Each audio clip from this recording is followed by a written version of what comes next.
Prince Harry expected distance. He expected awkwardness. He may even have expected another cold encounter behind palace doors. But he was not prepared for something far more permanent. A quiet decision from Queen Camilla, removing him from every future formal royal banquet under her authority. No public confrontation, no warning from the king. Just a private instruction that transformed an uncomfortable family feud into an unmistakable royal exclusion. Before we go deeper into what this really means for the royal family, make sure to subscribe so you don't miss a single update. Harry learned the scale of the decision through a worded call from a palace liaison to his representatives. A royal banquet, the formal dinner, hosted by the sovereign or senior royals for important guests, is more than a meal.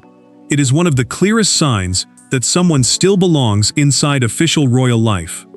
The message was specific. His name would no longer be considered for future state dinners, formal evening receptions, or banquet occasions in which Camilla controlled or influenced the guest list. This was not one missed invitation. It was an indefinite boundary. Harry said almost nothing when the message reached him. He paused in stunned silence, then asked one question. "All of them?" When the answer came back yes, he pushed his chair away and walked across the room before turning around. The anger was there, but something heavier sat underneath it. These dinners connected him to childhood, military service, his grandparents, and the ceremonial world into which he had been born. Losing them felt less like losing access to a palace, and more like being told that part of his identity had been closed. Charles received his own briefing soon afterward. The king, meaning the reigning head of the monarchy, read the page alone and removed his glasses without speaking. He knew Harry had discovered the restriction, and he understood what his silence would mean. Yet, he did not cancel Camilla's instruction. He did not publicly defend it either. That hesitation created a cruel middle ground, in which the monarch avoided confrontation, while the father allowed his son to believe he had chosen a side. Camilla had not made the decision in a burst of anger. She had drawn a careful line between private family contact and official royal hospitality, leaving Harry inside the family, while removing him from its most formal public gatherings. When his representatives asked who had approved the arrangement, no complete list was offered. But her authority was unmistakable. And once Harry understood that, his shock hardened into something more dangerous. A need to know whether his father had quietly allowed the door to close. The decision was no longer temporary. Queen Camilla had quietly issued a private palace instruction barring Prince Harry from every future royal banquet, state dinner, and formal evening reception where she held influence over the guest list. There would be no dramatic announcement, and no public statement explaining what had changed. The restriction was meant to operate indefinitely. That single detail transformed the move from a response to one difficult moment into something far more serious. A permanent line drawn through Harry's place in official royal life. Camilla understood exactly what that line represented. A state dinner, a formal meal hosted by the monarch for visiting leaders and important guests, was never simply an elegant family gathering. Attendance carried status. It showed who remained trusted enough to stand beside the crown when Britain welcomed presidents, diplomats, and foreign royals. A formal evening reception carried similar weight, bringing senior members of the household together for occasions where personal behavior could quickly become an institutional problem. By removing Harry from both, the Queen was not merely controlling where he ate. She was deciding where he could still represent the monarchy. Harry felt the difference immediately.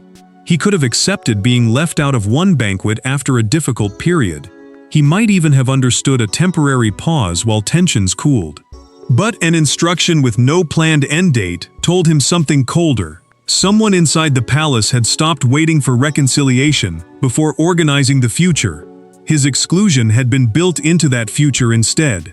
Camilla did not soften the wording once the instruction moved through the household.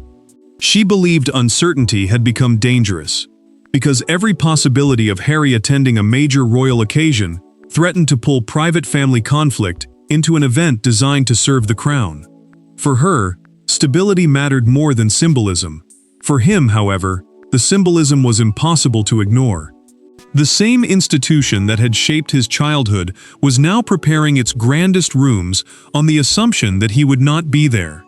Harry could tolerate distance. What he struggled to accept was permanence.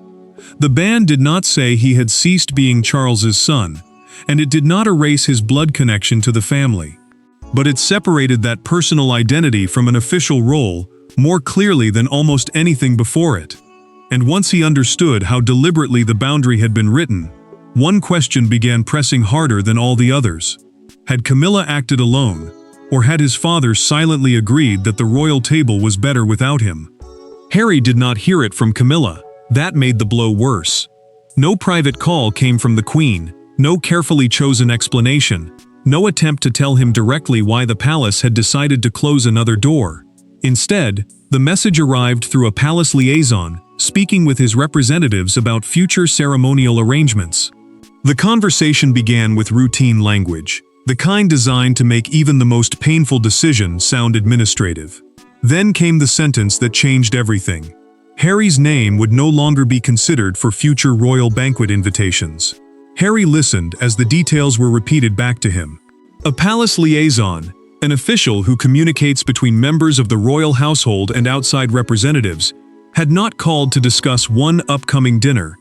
The instruction covered the future. His representatives were told, politely and carefully, that when banquet lists were prepared, his name should no longer be expected among those under consideration.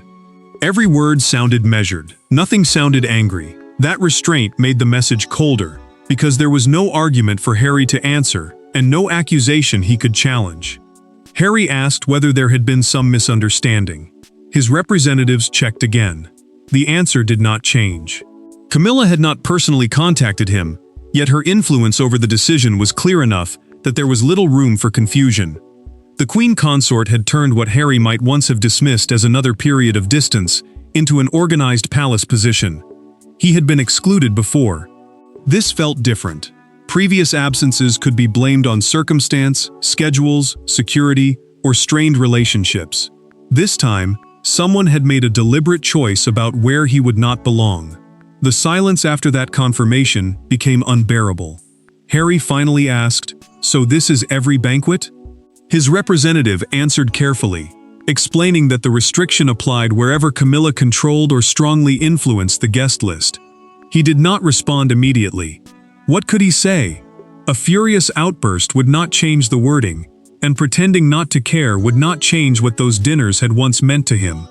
Harry understood the insult beneath the politeness. Royal banquets had tied him to generations of family tradition, public duty, and the ceremonial identity he had carried since childhood. Now that connection could disappear, without anyone confronting him face to face. The palace had found a way to deliver rejection through procedure, and as the call ended, one thought refused to leave him. Camilla may have avoided telling him herself, but someone else had known this message was coming. Harry needed to know whether that person was Charles. Harry sat completely still after the call ended. For several seconds, he did not reach for his phone, did not speak to anyone nearby, and did not try to explain away what he had just heard. Then he looked down at the table and asked the question that had been forming from the moment the message arrived. All of them? The confirmation came back without drama. Yes, every future royal banquet covered by the instruction. Harry pushed his chair backward and stood.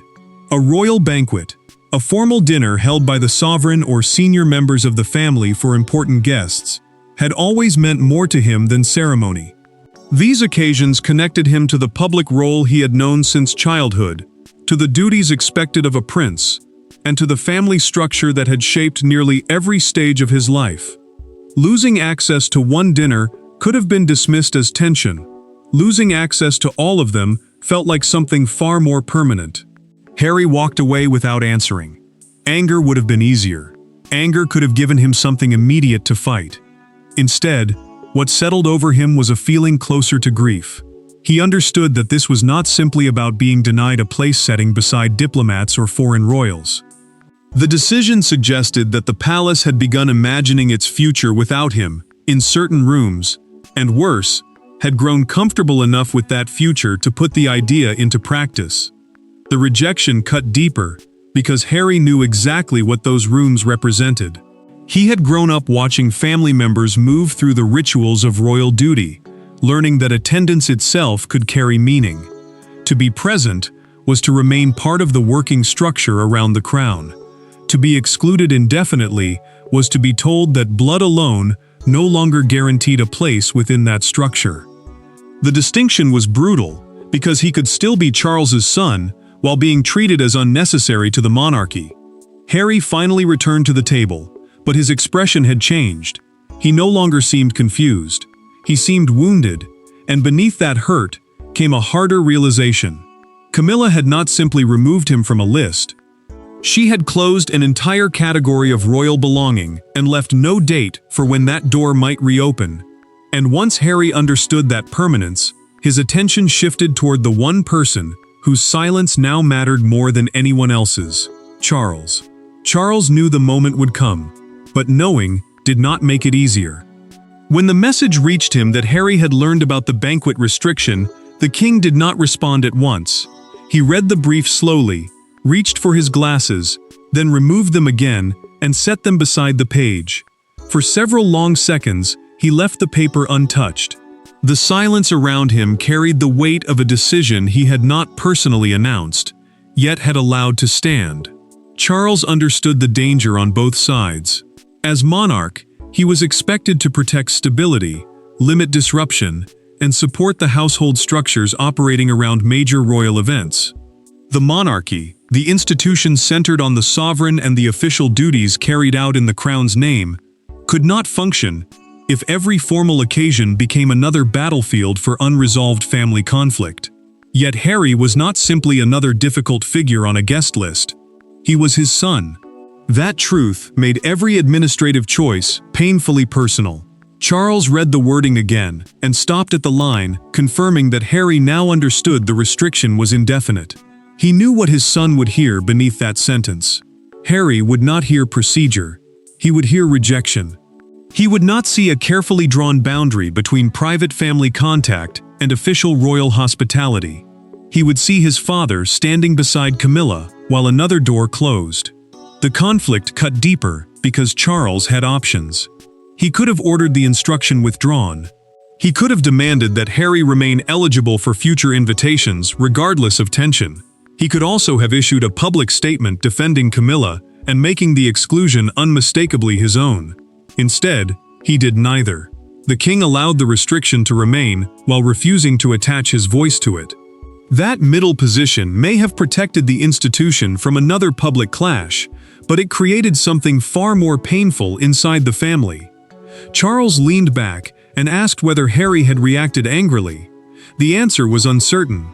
Then he asked a quieter question. Had his son sounded hurt? That distinction exposed everything he was trying to contain. The monarch wanted to know whether the palace faced another confrontation. The father wanted to know whether Harry believed he had been abandoned. Charles closed the brief without changing a single line. His silence had become a decision of its own. And somewhere beyond the palace, Harry was beginning to understand exactly that. Camilla had thought through the boundary long before Harry understood its full reach. This was not a decision thrown together after one angry exchange, nor a punishment written in the heat of frustration. The wording had already been discussed privately, refined carefully, and shaped around one crucial distinction. Harry could remain part of certain family moments without being treated as part of official royal hospitality. That difference gave the restriction its real power. Harry would still be able, under the right circumstances, to enter royal residences and attend limited family gatherings. A royal residence, a home or official property used by members of the monarchy, could still function as private family space. But a formal royal banquet belonged to a different world. Those occasions placed the crown on display before diplomats, visiting leaders, and senior guests. Camilla believed that once Harry crossed into that setting, private tension could no longer be separated from public duty. Camilla had insisted that the line be clear enough to survive future pressure. She knew that vague language would only create arguments later. Was Harry excluded from one dinner or all of them?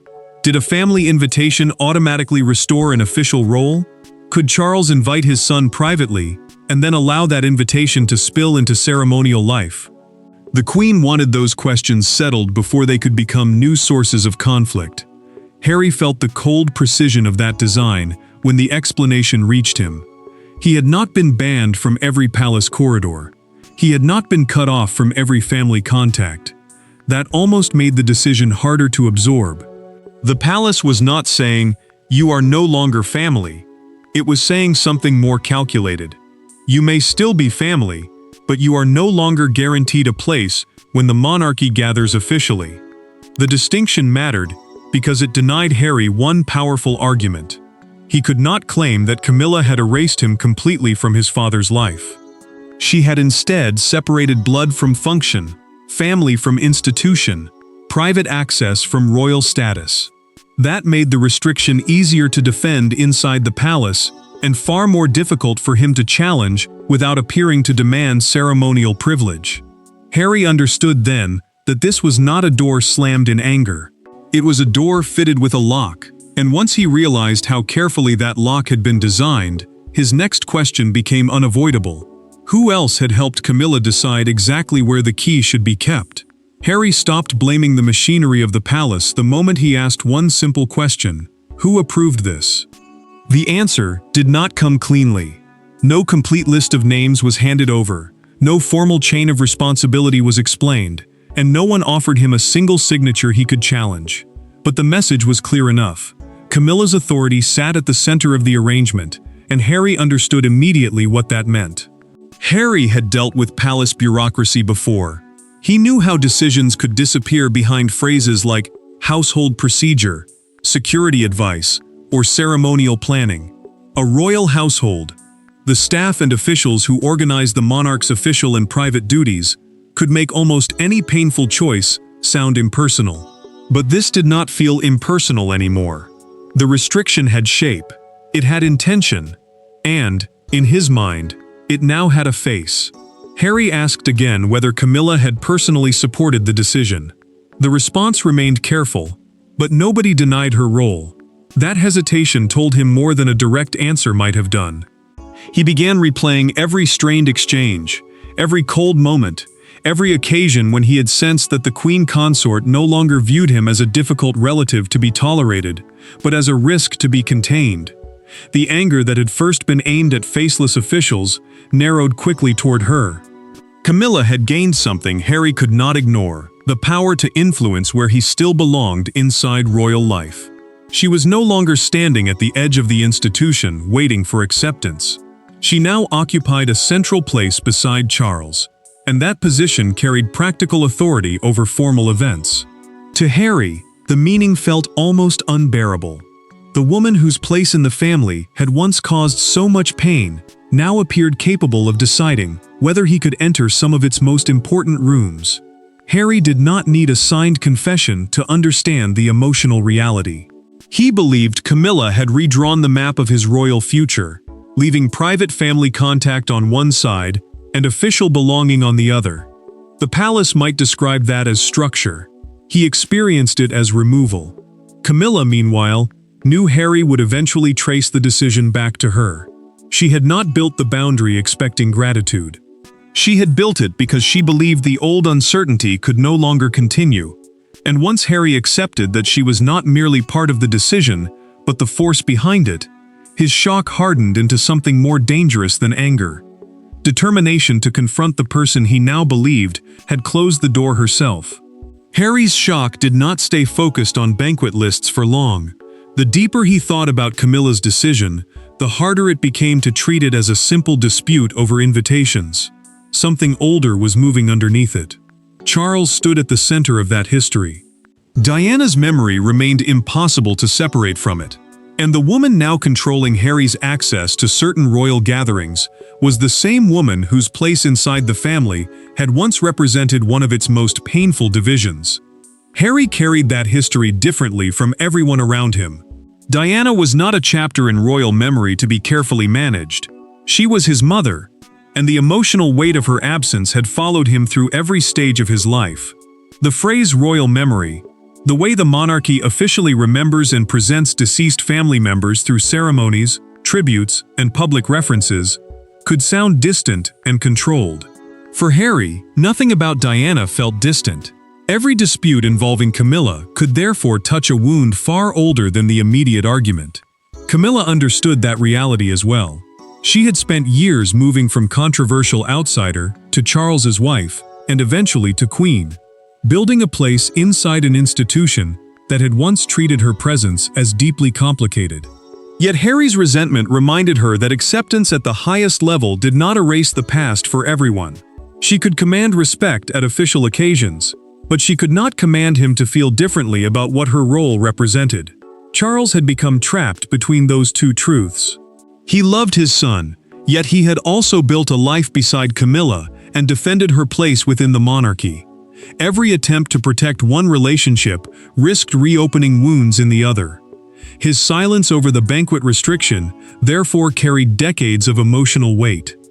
Harry did not merely wonder whether his father supported a guest-less decision. He wondered whether Charles had once again chosen peace with the Queen over confronting the pain his son still carried. Harry began tracing the restriction backward through old arguments, private conversations, and moments when Diana's memory had entered discussions involving Camilla. Suddenly, the banquet decision no longer appeared isolated. It looked connected to something unresolved that had been building for years. And once Harry begins tracing the decision back through his family's history, the empty chair at a royal banquet starts to look less like protocol, and far more like the final move in a deeply personal struggle. To the outside world, a royal banquet is ceremony. Silver, uniforms, speeches, carefully arranged seats. But to Harry, Charles, and Camilla, that table carries something far more dangerous: belonging. One believes he has been cast out. Another fears losing his son while protecting the crown. And the woman now sitting beside the king believes she can no longer permit old family conflicts to enter every room the monarchy depends upon. Harry felt the loss in ways that had nothing to do with food, status, or spectacle. Those formal evenings had once linked him to childhood memories, military service, his grandparents, and the public duties he had been raised to understand. A royal banquet, the formal dinner, hosted by the sovereign or senior royals for important guests, was one of the clearest signs that someone still stood inside official royal life. Being removed from that world therefore struck at identity, not privilege. Camilla saw the same table differently. Years earlier, she had entered royal life under intense scrutiny and learned what it meant to walk into rooms already carrying old resentment. Now, as queen, she believed she had a duty to keep formal occasions steady. The title queen means the monarch's wife in this context, a senior royal role that places her beside Charles at major state events. She no longer wanted private family wounds to dominate gatherings meant to represent the crown. Harry struggled with that logic because the wound felt personal. In a private conversation with Meghan, recorded later in a documented account, he admitted that the decision made him feel royal enough to be discussed, but never royal enough to sit at the table. Meghan listened as he moved between anger and sadness, yet he kept returning to one fear: that his father had allowed the exclusion because avoiding conflict with Camilla mattered more than confronting him directly. Charles carried a different burden. After another palace update, he stood alone for several moments before asking whether Harry had reacted angrily. Then his voice softened. Had his son sounded hurt? The king could manage institutional tension, but the father beneath the title understood that silence had consequences. He had protected stability, yet each quiet decision risked making Harry feel more distant. Camilla believed the boundary was necessary because one banquet could reopen disputes over seating, precedence, private conversations with guests, and press attention. Charles had been given room to object before the instruction hardened. He did not, and that silence mattered, because beneath the current dispute lay one forgotten evening when Harry, Camilla, and Charles finally said what years of restraint had kept buried. That night would become the point none of them could undo.